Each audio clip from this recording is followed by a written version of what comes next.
వార్తలకు స్వాగతం. ముందుగా ముఖ్యాంశాలు.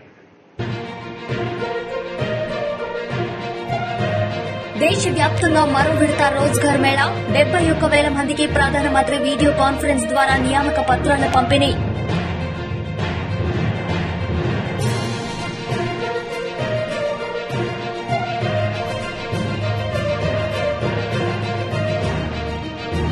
జనసేన క్రియాశీలక సభ్యుడి కుటుంబానికి నాదెండ్ల మనోహర్ 5 లక్షల ప్రమాద బీమా చెక్కు పంపిణీ.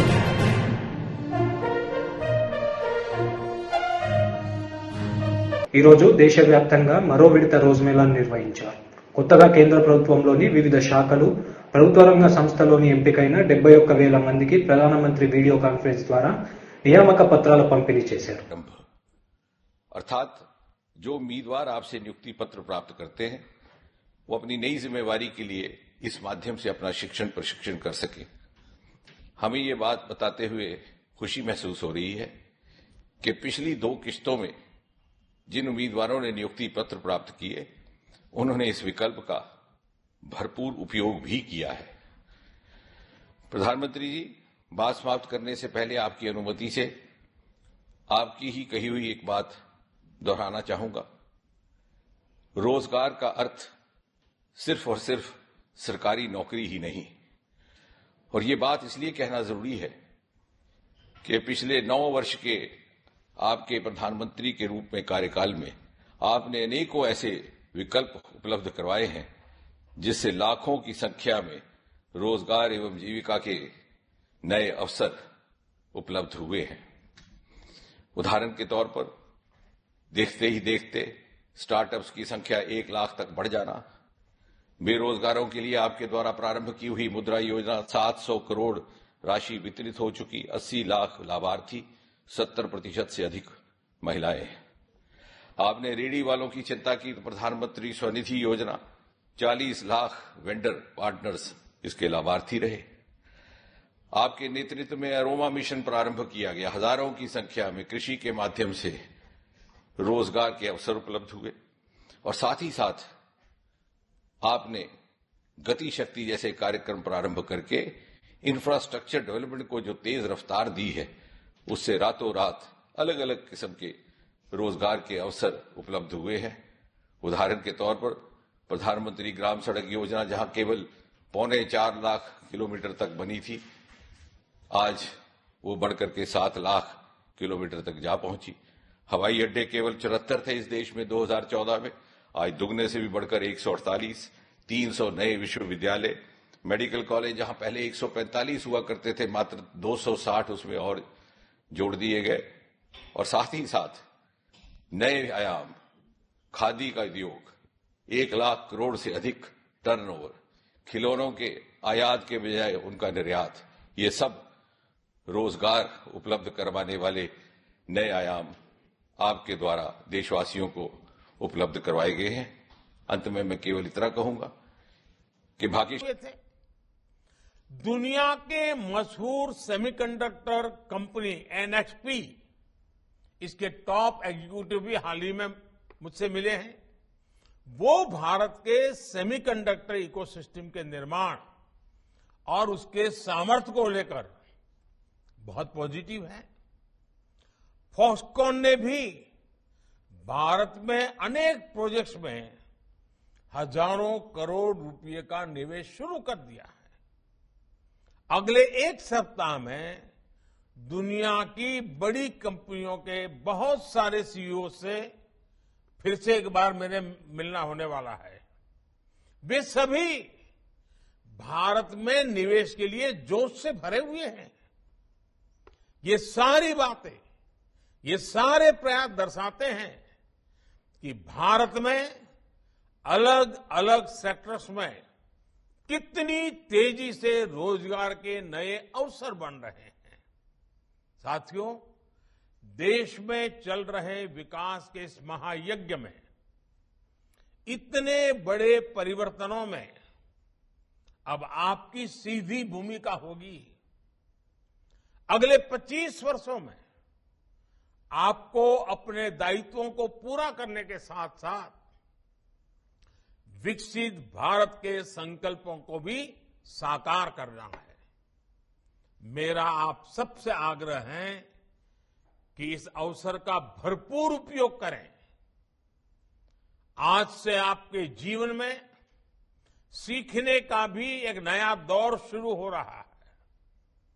सरकार का बहुत जोर अपने कर्मचारियों के नए स्किल डेवलपमेंट पर भी है। इसी को ध्यान में रखते हुए ऑनलाइन लर्निंग प्लेटफॉर्म iGOT कर्मयोगी शुरू किया गया है। इस प्लेटफॉर्म पर कई तरह के कोर्सेज उपलब्ध हैं। आप उनका पूरा उपयोग करें। आपकी क्षमता जितनी बढ़ेगी, इतना अपने कार्य पर सकारात्मक प्रभाव पड़ेगा और क्षमतावान लोगों के कारण कार्य पर जो सकारात्मक प्रभाव होता है, उसका प्रभाव देश की सभी गतिविधियों में सकारात्मकता को गति देता है। आज इस महत्वपूर्ण अवसर पर आपके जीवन के एक बहुत महत्वपूर्ण पड़ाव पर मैं एक बार फिर आपको तो बधाई देता ही देता हूं, आपकी नई यात्रा के लिए शुभकामनाएं देता हूं। साथ साथ आपके परिजनों को भी, आपके परिवारजनों को भी, क्योंकि उन्होंने भी आपको बड़ी आशा, अपेक्षा और उमंग के साथ जीवन में आगे बढ़ने के लिए बहुत कुछ दिया है। आज उनको भी मैं अनेक अनेक शुभकामनाएं देता हूं। आपके उज्जवल भविष्य के लिए प्रार्थना करते हुए फिर एक बार बहुत बहुत धन्यवाद।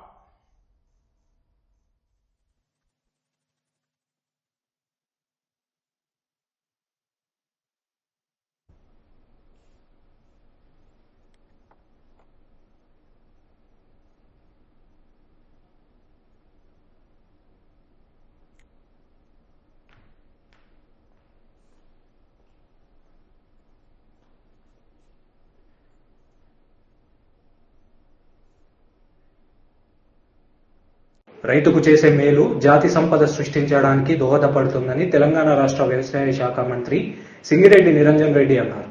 ప్రభుత్వాలు రైతులకు చేయూతనిస్తే దేశ ప్రగతి సాధ్యమవుతుందన్నారు.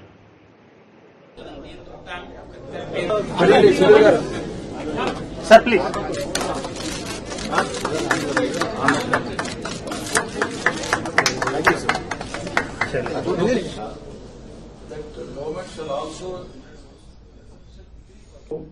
एक टॉप लेवल में ला के रखा कि ये हमें कोई प्राइज के लिए या सर्टिफिकेशन के लिए नहीं, ये एक स्टेट अगर मॉडल होगा हिंदुस्तान में, ये सियासत को छोड़ के बाजू में रखिए, पूरे हिंदुस्तान के किसान का फायदा हो जाए, आज नहीं तो कल हो जाए। अगर हुआ तो हिंदुस्तान अपना तख्ता पूरे इंटरनेशनल मार्केट में और इंटरनेशनल समाज में हिंदुस्तान का बहुत बड़ा जगह होगा। वो जगह अगर किसान के तरफ से होगा, उससे फख्र की बात और कोई भी नहीं रहेगा। ये मैं मानता हूं। मैं भी एक किसान का बेटा हूं, मैं खुद भी किसान खेती करता हूं, आप भी किसानों के मंत्री हैं, किसान के फैमिली से हैं, आप मेरे से सहमत होते, मैं ऐसा समझता हूं। ये किसान की बात है, किसान मंत्री की बात नहीं। तो मैं बता रहा हूं, मेरे ख्याल आपके सामने रख रहा हूं। जितना भी अपन किसानों के लिए देने के लिए हम प्लान करें तो वो कमी होगा हमेशा के लिए। इस बात से ये एक पेशा है, ये एक प्रोफेशन है जो पूरे के पूरा नेचर के ऊपर डिपेंड होके है, पूरा अनसर्टिनिटी के ऊपर है, पूरा एकदम 100% पक्का करके कल सुबह हार्वेस्ट करने के टाइम तक कुछ भी हो सकता कि किसान पूरा फायदा नहीं ले सकता। రాష్ట్ర అభివృద్ధి, యువతకు ఉద్యోగ కల్పనే ధ్యేయంగా ముందుకు వెళ్తున్నామని పారిశ్రామిక శాఖ మంత్రి కె తారక రామారావు అన్నారు. రంగారెడ్డి జిల్లా కొంగరాకాలు గ్రామంలో ఫ్యాక్స్కామ్ సంస్థను మంత్రి భూమి పూజ చేశారు. కార్యక్రమంలో మంత్రి Sabitha Indrareddy, Foxconn chairman Young Liu తదితరులు పాల్గొన్నారు.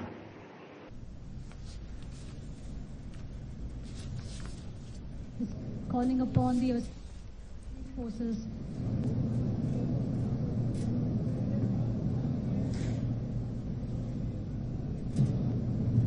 I would request all the guests who are not involved in the puja to please take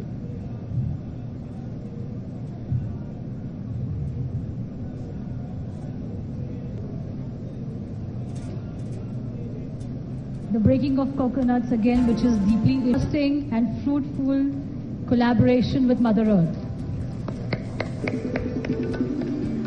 Prosperity. Life is what makes it possible for all of us to see things clearly. It's with the ceremony marking the groundbreaking ceremony is formally open. Other dignitaries on stage joining them for the same. And in about 2.5 months, we are here today at the groundbreaking ceremony. I think all of my officials really deserve a huge round of applause from you. మా అధికారులందరికీ గట్టిగా చప్పట్లతో అభినందనలు చెప్పాలని చెప్పి నేను విజ్ఞప్తి చేస్తాను. This shows the commitment of our state towards helping you in successful execution of the project. We will continue to extend our best possible support to Foxconn Interconnect Technology as you move out to the project execution stage so that you have the best possible experience. మాజీ MLA Dulapalli Narendra media సమావేశం నిర్వహించారు. ఈ సందర్భంగా ఆయన మాట్లాడారు. Right, అందరికీ నమస్కారం. జగన్మోహన్ రెడ్డి గారు ముఖ్యమంత్రి అయిన దగ్గర నుండి, వైకాపా ప్రభుత్వం అధికారంలో వచ్చిన దగ్గర నుండి విధ్వంసంతోనే పాలన మొదలైందనేది మనందరికీ తెలిసిందే. రాష్ట్రంలో ఇవాళ ఎన్నో సమస్యలు ప్రజలు కానీ వివిధ వర్గాల సంబంధించిన వాళ్ళు సమస్యలు ఎదుర్కొంటున్నా ఈ ప్రభుత్వానికి కానీ జగన్మోహన్ రెడ్డి గారికి కానీ రెండే కనపడుతున్నాయి. ఒకటి చంద్రబాబు నాయుడు గారు, రెండోది ఆయన ఇల్లు. ఈ రెండూ తప్పితే రాష్ట్రంలో ఏ ఇతర సమస్యలు కూడా వాళ్ళకి కనపడతలేదనేది స్పష్టమవుతా ఉందని చెప్పి కూడా నేను తెలియజేస్తా ఉన్నా. అలాగే మన క్యాంప్ క్లర్క్ ఉన్నాడు సజ్జల రామకృష్ణారెడ్డి గారు. ఆ క్యాంప్ క్లర్క్ వ్యాఖ్యలు అనేది చూస్తే చాలా ఆశ్చర్యం కలుగుద్ది నాకు. ఆయన మమ్మల్ని ప్రశ్నిస్తాడు, ఏమని, ఈ భవనం ప్రభుత్వమా, ప్రభుత్వందా, ప్రైవేటుదా? అయ్యా, అధికారం మీది, ప్రభుత్వం మీది, సమస్త అధికారానికి సంబంధించిన డాక్యుమెంట్లన్నీ మీ దగ్గర ఉన్నాయి. మరి అధికారంలో ఉన్న మీరు నిర్ధారించాలి ఇది ప్రభుత్వానిదా, ప్రైవేట్ ఆస్తా అని చెప్పి. అన్ని వివరాలు కూడా మీరు మీ దగ్గర పెట్టుకొని మన క్యాంప్ క్లర్క్ అడుగుతున్న ప్రశ్నలు చూస్తా ఉంటే ప్రజల అమాయకులు అనే విధంగా ఆయన ప్రశ్నించడం జరుగుతూ ఉందని చెప్పి కూడా నేను తెలియజేస్తా ఉన్నా. ఎందుకంటే మీకు తెలుసు అది ప్రైవేట్ ఆస్తి అనేది మీకు తెలుసు. రెండోది, ప్రజావేదిక నాడు చంద్రబాబు నాయుడు గారు ముఖ్యమంత్రిగా ఉన్న కాలంలో ప్రజల కోసం, ప్రభుత్వం కోసం కట్టిన ప్రజావేదికను కూల్చారంటే అది ప్రభుత్వ ఆస్తనే కదా మీరు కూల్చింది. మరి తర్వాత చంద్రబాబు నాయుడు గారి యొక్క నివాసం, ఏదైతే అద్దెకుంటున్న నివాసాన్ని కూల్చాలనే ప్రయత్నం చేస్తే వాళ్ళు కోర్టుకెళ్లి స్టే తెచ్చుకున్న మాట వాస్తవమా కాదా? మరి అన్ని తెలిసి కూడా మరి నటనలో ఆయనకి సినిమాల్లో నటించే వాళ్ళు ఎవరో పనికిరారు. ఆయన నటన ఎస్వి రంగారావు గారిని మించిపోయింది మన క్యాంప్ క్లర్క్ నటన. అదేవిధంగా నాకు అర్థం కానిది ఒకటే, చంద్రబాబు నాయుడు గారు అధికారంలో ఉన్నప్పుడే తను నివాసం ఉంటున్న ఇప్పుడు నివాసాన్ని గెస్ట్ హౌస్ గా ప్రకటించిన మాట వాస్తవమా కాదా? ఆయన ఎందుకున్నాడు అక్కడ? రాజధాని ప్రాంతంలో ఉండాలనే ఆలోచనతోనే అక్కడ ఉన్నారు. చంద్రబాబు నాయుడు గారు ఎక్కడైనా ఉండొచ్చు, కానీ రాజధానిలో ఉండాలి అని చెప్పే ఉద్దేశంతోనే ఆయన అక్కడ ఉండటం జరిగింది. అదేవిధంగా ప్రతిపక్ష నాయకుడు కూడా అయిన తర్వాత కూడా అదే ఇంట్లో ఆయన నివాసంగా ఉండి ప్రతిపక్ష నాయకుడిగా సుదీర్ఘకాలం ముఖ్యమంత్రిగా చేసిన వ్యక్తి, ప్రతిపక్ష నాయకుడిగా ఉన్న వ్యక్తి, కేబినెట్ హోదా ఇవాళకు కూడా ఉన్న వ్యక్తి, తను నివాసం ఉంటున్న నివాసాన్ని అధికారికంగా నివాసంగా డిక్లేర్ చేయమని చెప్పి మీకు 2019 నుండి ఆయన చేతులు నెప్పుటేటట్టు లెటర్లు రాస్తూనే ఉన్నాడు. 2019 అధికారం కోల్పోయిన దగ్గర నుంచి చంద్రబాబు నాయుడు గారు తాను నివాసం ఉంటున్న తన ఇంటిని అధికారిక నివాసంగా మీరు ప్రకటించండి అని చెప్పి ప్రభుత్వాన్ని పలు సందర్భాల్లో పలు లేఖల ద్వారా కోరితే ఇంతవరకు జరగని మాట వాస్తవం. కానీ మా ఆస్కార్ నటుడు మట్టుకి చాలా నటించి చెప్తా ఉంటాడు. అదే జగన్మోహన్ రెడ్డి గారు ఆంధ్రప్రదేశ్ రాష్ట్రం విడిపోయిన తర్వాత చంద్రబాబు నాయుడు గారు ముఖ్యమంత్రిగా ఉంటే హైదరాబాద్ లోటస్ పాండ్ నుండి విజయవాడ వస్తే తనకి ఇల్లు లేదంటే స్టేట్ గెస్ట్ హౌస్ లో సకల సౌకర్యాలతో ఆయనకి స్టేట్ గెస్ట్ హౌస్ ఇచ్చిన మాట వాస్తవం అనేది మర్చిపోయినట్టున్నారు. అంటే ఇవాళ ఆ రోజు మేము విశాలమైన దృక్పథంతో చంద్రబాబు నాయుడు గారు ఉంటే ఇవాళ మీ సంకుచిత మనస్తత్వంతో ఏదొక రూపేణ చంద్రబాబు నాయుడు గారు ఉంటున్న నివాసాన్ని ఏ విధంగా అయితే ప్రజా వేదిక పడగొట్టారో అదే విధంగా తన యొక్క నివాసాన్ని పడగొట్టాలనే ప్రయత్నం చేసి అది సాధ్యం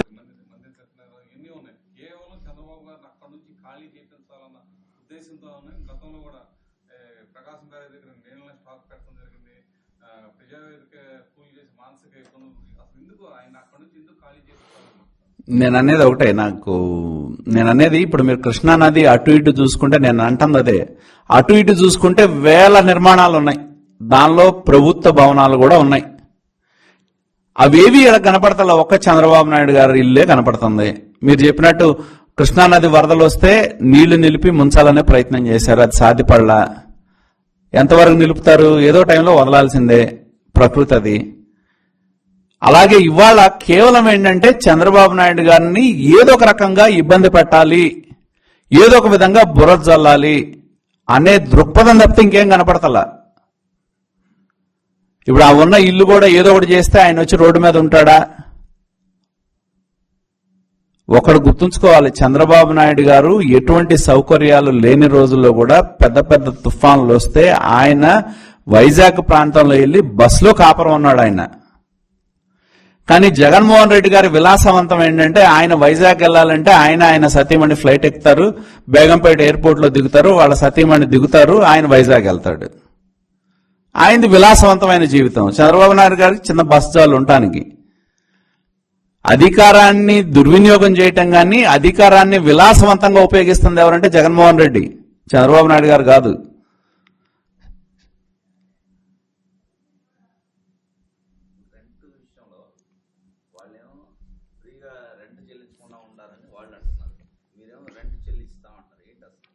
నేను అనేది అదే. అసలు నాకు అర్థం కానిది ఏంటంటే అసలు ఆ కడుపు నొప్పి మన ఆస్కార్ నటుడికి ఎందుకని అడుగుతున్నా. ఇంటి అద్దె చెల్లించకపోతే ఇంటి ఓనర్ అడగాలి. మరి మన ఆస్కార్ నటుడికి ఎందుకు కడుపులో నొప్పి వస్తుందో తెలియదు మాకు. అద్దె చెల్లించారా, అద్దె చెల్లించలేదు, ఇవన్నీ ఖచ్చితంగా మేము నేను ఒకటే చెప్తా ఉన్నా, చంద్రబాబు నాయుడు గారు ఒక పద్ధతి ప్రకారం ఉండే జీవన శైలి కానీ జీవన విధానం కానీ. కాబట్టి ఖచ్చితంగా ఇందాక నేను చెప్పాను, మేము అన్ని అద్దె చెల్లిస్తూ ఉన్నాం, చెల్లించాం కూడా. దానికి ఈయన కడుపులో నొప్పి ఏంటంటున్నా, ఈయన ఇంత పెద్ద ప్రభుత్వానికి సలహాదారు, ప్రభుత్వం గురించి ఆలోచన చేయాలి, ప్రజల గురించి ఆలోచన చేయాలి. వీళ్ళ ఆలోచనలు మొత్తం చంద్రబాబు నాయుడు గారే, ఇంకేమీ లేదు. పళ్ళు తెరిసినా మూసినా ఆయనే కనపడుతున్నాడు వీళ్ళకి. అంత భయంగా ఉంది వీళ్ళకి ఆయన చూస్తే. మొన్నటిదాకా కట్టడి చేయాలనే ప్రయత్నంతో జీవో 1 తెచ్చారు. జీవో 1 హైకోర్టు కొట్టేసింది. ఇప్పుడు ఏం చేయాలో దిక్కులు తెలియట్లా. జీవో 1 కొట్టేయంగానే దీన్ని తీసుకొచ్చారు తెర మీదకి. ఎప్పుడైతే జీవో 1ని హైకోర్టు కొట్టేసిందో, మొన్నటిదాకా జీవో 1 ఉంది, ఇక్కడ మీటింగ్ పెట్టకూడదు, అక్కడ మీటింగ్ పెట్టకూడదు అని చెప్పి రకరకాల నియమ నిబంధనలు పెడితే 7 కిలోమీటర్లు చంద్రబాబు నాయుడు గారు నడిచెళ్లారు. 7 కిలోమీటర్ల అన్నపర్తిలో. జగన్మోహన్ రెడ్డి 7 అడుగులు కూడా నడవాల. 7 కిలోమీటర్లు చంద్రబాబు నాయుడు గారు పోలీసులు ఎన్ని ఇబ్బందులు పెట్టినా నడిచి సభా ప్రాంగణానికి వెళ్తే, కరెంటు కూడా లేకపోతే సెల్ ఫోన్ లైట్లలో మీటింగ్ చెప్పారు ఆయన. అది చంద్రబాబు నాయుడు గారు.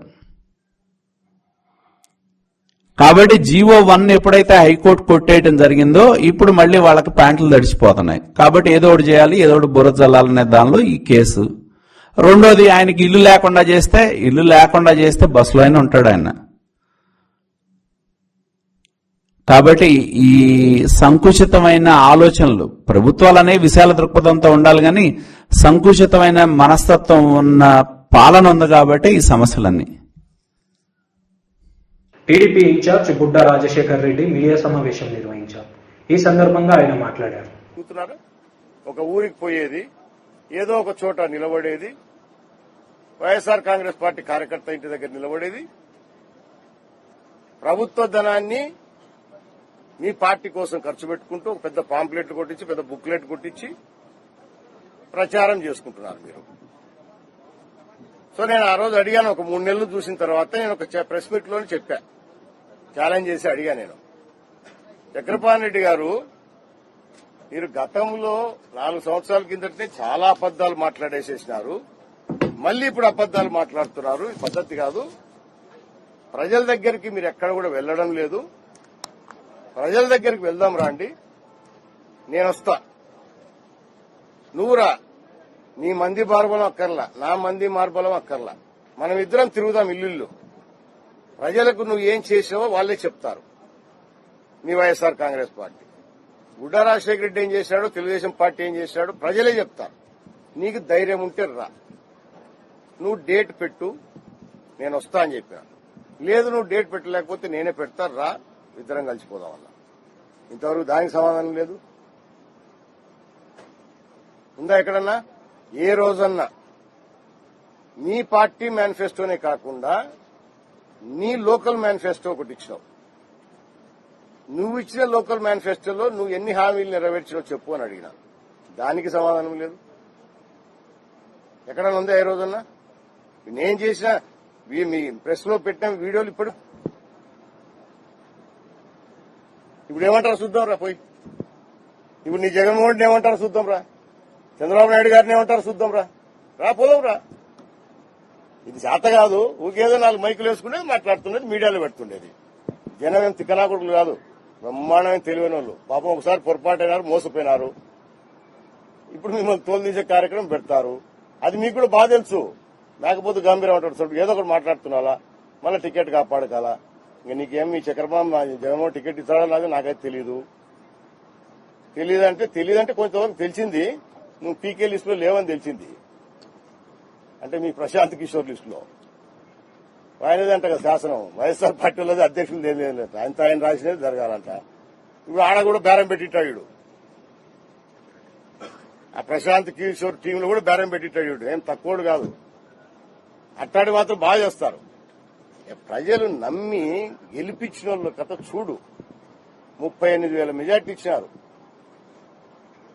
అసలు మేము ఏం చూసి జనం ఇంత మెజార్టీలు ఇచ్చారా వీళ్లకు, మేమేమి అంత పాపాలు చేసామో మాకు ఒక్కోసారి చాలా డౌట్ వస్తుండే. అయితే మాకు 6 నెలలకు అర్థమైంది, ఓహో మనమేం తప్పు చేయలే, ప్రజలు తెలుసుకుంటారు. తెలుసుకునే రోజు వీళ్ళను ఓట్ల రూపంలో కాదు, రేపు తన్నే రూపంలో కూడా ఉంటుంది. చూడండి, నేను చెప్తున్నా, జరగబోయేది అదే. అంటే ఈ ఏడాది పారిపోయి హైదరాబాద్ ఉంటాడేమో, నేనే తెరిచిపెట్టానులే, తెరిచిపెట్టే ప్రసక్తే లేదు. ఇక మీద నువ్వు నోరు అదుపులో పెట్టుకో.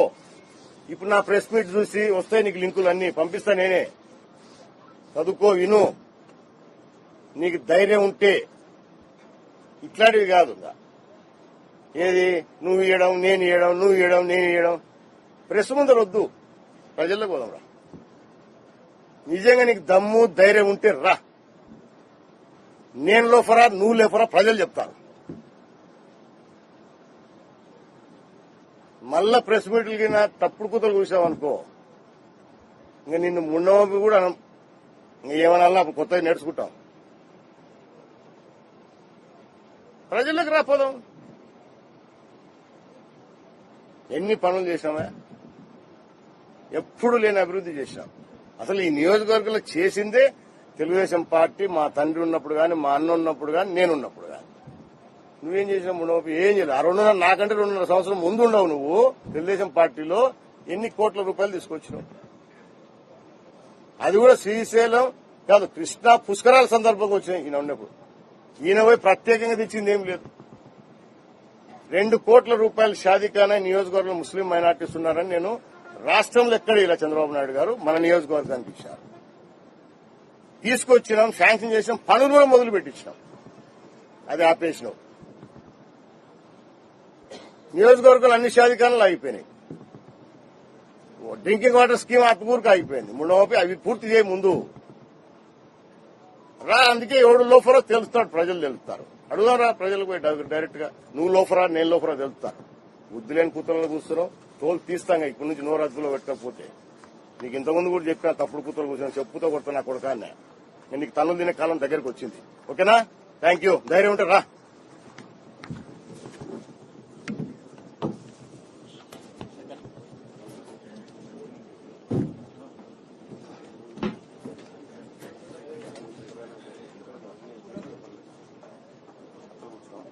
జనసేన క్రియాశీలక సభ్యుడి కుటుంబానికి నాదెండ్ల మనోహర్ 5 లక్షల ప్రమాద బీమా చెక్కు పంపిణీ చేశారు. ఈ సందర్భంగా ఆయన మాట్లాడారు.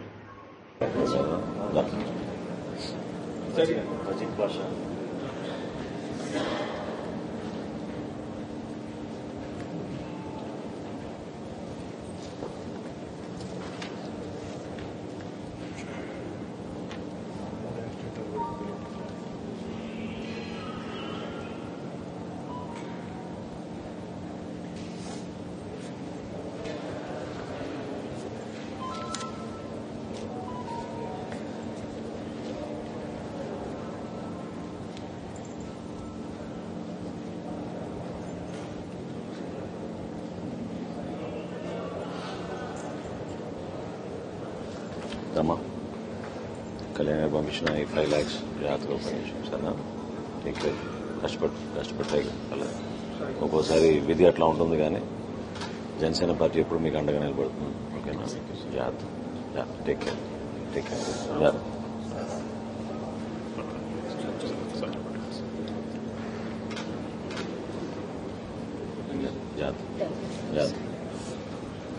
అమ్మాయిని బాగా చూసుకోండి. వాట్ ఎవర్ సపోర్ట్ ధైర్యం ఉండండి. ఒక్కోసారి డెస్టినీ మన చేతిలో ఉండదు. బట్ జాగ్రత్త మా మీరు ఎప్పుడు ఉంటాం, అండగా ఉంటాం. Don't worry. సరేనా? జాగ్రత్తగా చేసుకోండి. అది మీ ఫ్యామిలీ ఇష్యూస్ అవి మీరు ఎట్లా కావాలో అట్లా సెటిల్ చేసుకుని దాంట్లో ఎవరు ఇన్వాల్వ్ అవ్వాల్సిన డోంట్ గో బియాండ్ దాట్. నష్టపోయింది ఆమె పాపం. What ever they feel comfortable పాపం. షీ డిజర్వ్స్ పవన్ కళ్యాణ్ గారు ఎప్పుడు కూడా వ్యక్తిగతంగానే కాదు, సమాజంలో అందరికీ మనం ఈ విధంగా ఉపయోగపడాలనే ఆలోచన తప్ప. సో మీ పార్టీ నుంచి ఎప్పుడు ఆయన దేశాల మీద చేస్తాం. ఓకేనా? జాగ్రత్త. Thank you.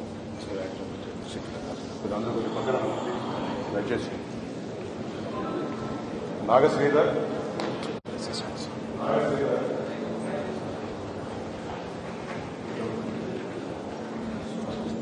వార్తలు ముగించే ముందు ముఖ్యాంశాలు మరోసారి. దేశవ్యాప్తంగా మరో విడత రోజ్గార్ మేళా 71,000 మందికి ప్రధానమంత్రి వీడియో కాన్ఫరెన్స్ ద్వారా నియామక పత్రాల పంపిణీ.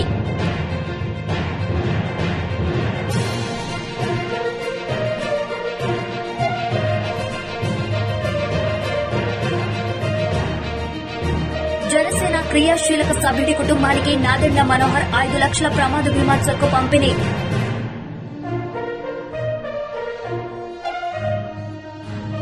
ఈ వార్తలు ఇంతటితో సమాప్తం. తిరిగి ప్రసారం అయ్యే వార్తల్లో మళ్ళీ కలుద్దాం. అంతవరకు సెలవు. నమస్తే.